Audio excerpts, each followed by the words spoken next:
Unang linggo ng buwan ng May 2023, ang buwan ng Mother's Day, ay masayang nakikipagkwentuhan ang isang binata sa kanyang ina gamit lamang ang cellphone dahil sila ay hindi magkasama sa bahay.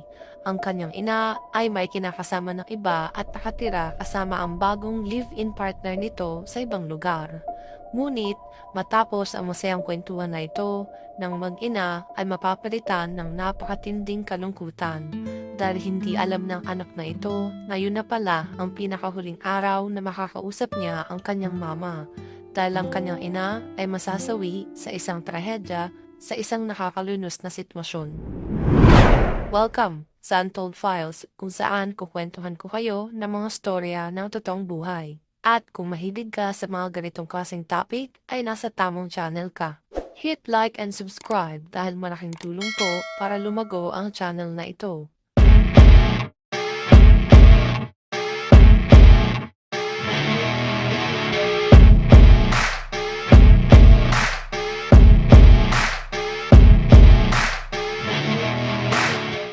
Simulan natin ang kwento ng isang anak na nagngangalang Nino J. Loslos. Isa siyang college student at noon ay 21 years old. Siya ay nakatira sa Las Piñas City, habang ang kanyang mama naman ay nakatira sa Cavite. Magkahiwalay sila ng tinitirahan na bahay dahil ang kanyang mama ay nagdesisyon na makisama sa bago niyang karelasyon. At ang bagong kinakasama ng kanyang mama ang naging sanhi kung bakit pumalis ng bahay nila ang mama ni Jay na si Mila Loslos at nakisama sa kanyang live-in partner sa lugar ng Bacoor, Cavite. Tulad sa isang regular na Filipino family, likas sa bawat pamilyang Pilipino ang tulungan ng ating mga kapamilya at ito marahil ang isa sa naging rason ni Mila nang ito ay sumubok na makipagrelasyon sa isang American veteran upang posibleng bigyan ng ibang direksyon ang kanyang buhay at magkaroon ng posibilidad na makatulong kahit papano sa kanyang mga kamag-anak.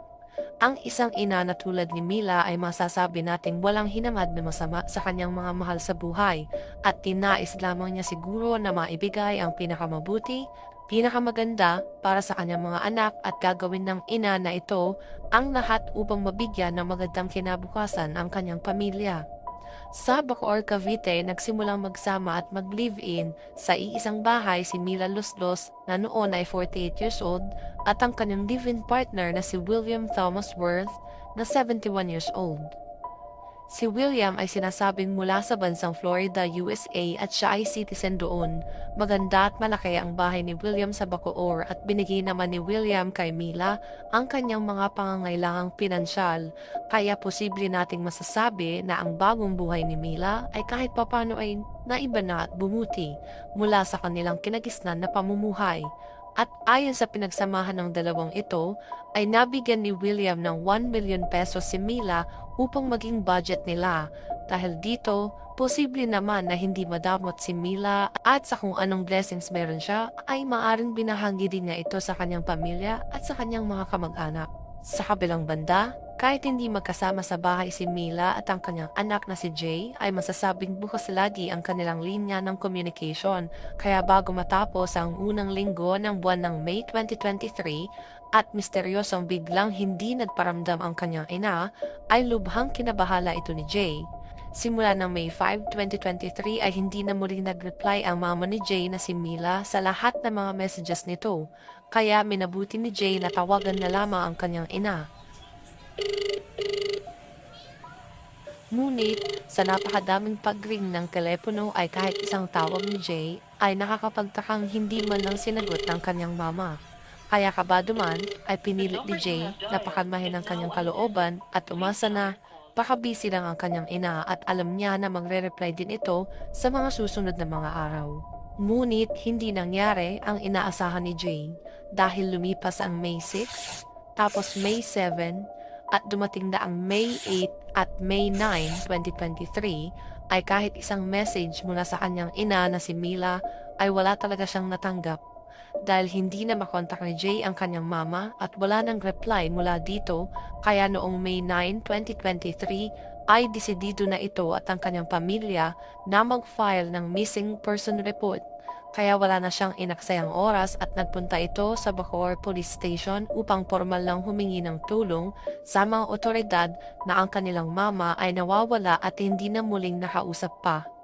Agad namang inasikaso ng front desk ng Bacoor Police ang request ni Jay at pinroseso ang missing person report para sa kanyang ina na si Mila Los Los, 48 years old, na nawawala simula pa noong May 5, 2023. Matapos nito ay naglakas loob si Jay na puntahan ang bahay kung saan nakatira ang kanyang mama. Sa bungad pa lamang ng gate ang bahay nila Mila at William sa Bacoor, Cavite, ay nalanghap na ni Jay ang mabahong amoy na parang may nabubulok na laman. Kahit biglang naging masama ang kanyang pakiramdam dahil sa masangsang at masamang amoy na ito, ay pinilit ni Jay na tumuloy sa bahay ng kanyang ina at doon ay nakausap niya ang kinakasama ni Mila na si William. Hindi naman nagpaligi-ligi si Jay at nang makaharap nito si William ay rektahan na tinanong niya kagad kung nasan si Mila. Ngunit ipinilit ni William na wala siyang alam at wala din siyang idea kung saan maaring nagpunta ito. Bakit hindi sumasagot sa tawag at text si Mila? Nasaan na ba siya? At ano ang posibleng nangyari sa kanya? Dahil hindi naman mapilit ni Jay si William na sabihin sa kanya ang nalalaman nito tungkol kay Mila, kaya bigong-bigo at malungkot na umalis si Jay mula sa bahay na iyon. Ngunit ang mabahong amoy sa lugar na iyon ay nag-iwan kay Jay ng isang nakakakilabot na pakiramdam. Kahit sobrang bigat ng kalooban ni Jay at sa kanyang damdamin ay binabalot na ito ng takot at matinding kaba na baka may nangyari ng hindi maganda sa kanyang mama, ay pilit niyang nilabanan ang kanyang sariling damdamin at itinago na lamang muna ang matinding takot at siya ay naglakas ng loob na bumalik ulit mismo sa Bacoor Police Station. Walang sinayang na panahon at agad na kumilos ang mga pulis. Binigyan ng agarang aksyon ng Bacoor Police Station ang mga nireport sa kanila ni Jay ukol sa masamang amoy sa bahay ng kanyang ina, kaya nung araw ding iyon, May 9, 2023, dakong 1:00 ng hapon, ay mabilis na nagkasa ng follow-up investigation ang mga pulis at pinuntahan nila ang bahay ng mag-live-in partner. Nang dumating ang mga pulis ay bumalot kaagad ang mabahong amoy sa kanilang kapaligiran. Alam ng mga pulis na ang matapang at masangsang na amoy na ito ay posibleng nabubulok na laman ng tao. Kaya nagmadali silang pasukin ang bahay. Agad naman na nakita at nakausap ng mga pulis si William at pinaliwanag ng mga pulis ang kanilang pakay na mahanap ang nawawalang ina na si Mila Los Los na ilang araw nang hindi nakakausap. Sa mga sumunod na pangyayari ng ating kwento ay hindi nahirapan sa interrogation ang mga pulis dahil agad-agad na nilahad ni William ang storya ng krimen na kanyang nagawa. Nang tanungin ng mga pulis si William kung alam ba nito kung nasaan ang kanyang kinakasama, ay inamin niya kaagad na noon nga si Mila ay wala ng buhay at pumanaw na ito. Si William din mismo ang nagturo sa mga pulis kung saan nito nilagay ang katawan ni Mila at agad naman nitong siniyasat ng mga pulis. Pasado 3:40 ng hapon sa bahay mismo ni William ay kinumpirma ng mga pulis na natagpuan na nila si Mila Los Los. Inilagay ni William ang kaawa-awang katawan ni Mila sa isang garbage bag at binalot na ito ng napakaraming duct tape bago isiniksik sa isang blue na drum. At matapos nito, kinakpan naman niya ang drum ng garbage bag. Sa kanya ipinwesto ang drum sa kanyang basement at pinalibutan pa niya ang drum ng maraming mothballs upang maitago niya siguro ang amoy ng kanyang nagawang krimen. Pinaliwanag naman ng IOC o investigator on charge na si Police Corporal Cupo ang nangyari paano nila nadiskubre ang katawan ni Mila. Sa initial na assessment ng mga pulis nang ma-retrieve nila ang katawan nito ay masasabing posibleng nasa 3 araw na ang nakalipas nang pumanaw ang biktima dahil ang estado ng kanyang katawan ay bloated na at nasa stage na ito ng decomposition. Hinihinalang pumanaw ito sa pagitan ng May 6 o May 7 base sa kondisyon nito ng madatnan ng mga otoridad. At ayon pa sa Cavite Provincial Forensic Unit, may mga nylon rope at 3 kutsilyo din silang nakuha sa crime scene. Sa follow-up interview na ginawa ng mga pulis kay William ay agad naman itong umamin sa krimen at hindi niya itinanggi ang nagawang pagpaslang kay Mila.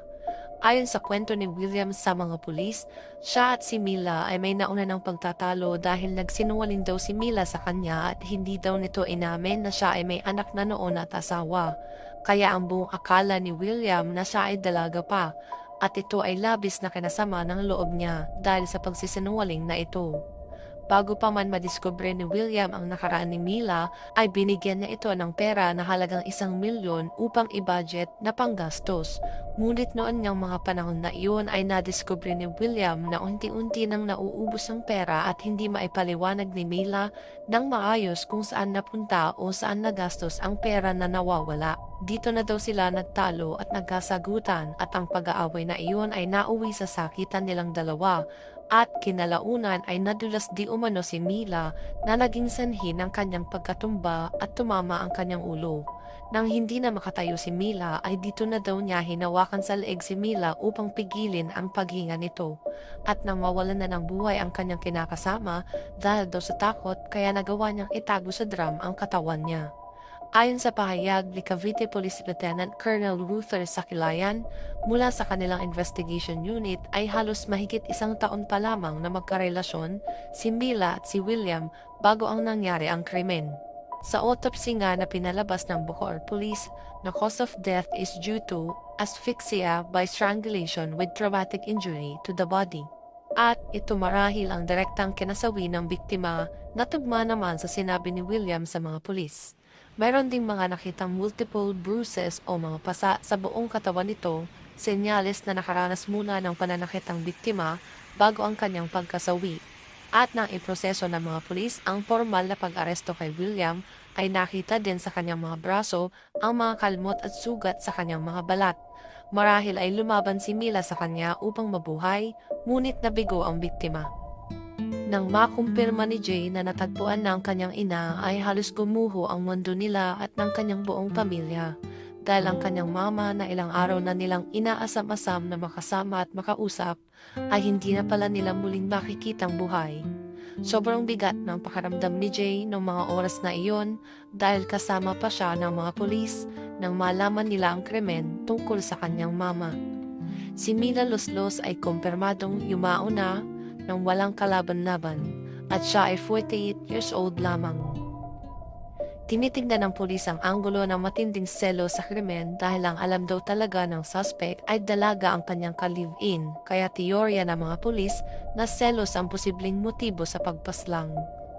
Bagamat may edad na si William at 71 years old na ay hindi inaalis ng mga pulis ang posibilidad na baka may kasabot ito sa krimen, kaya ang CCTV sa paligid ay kanilang pinag-aaralan pa din.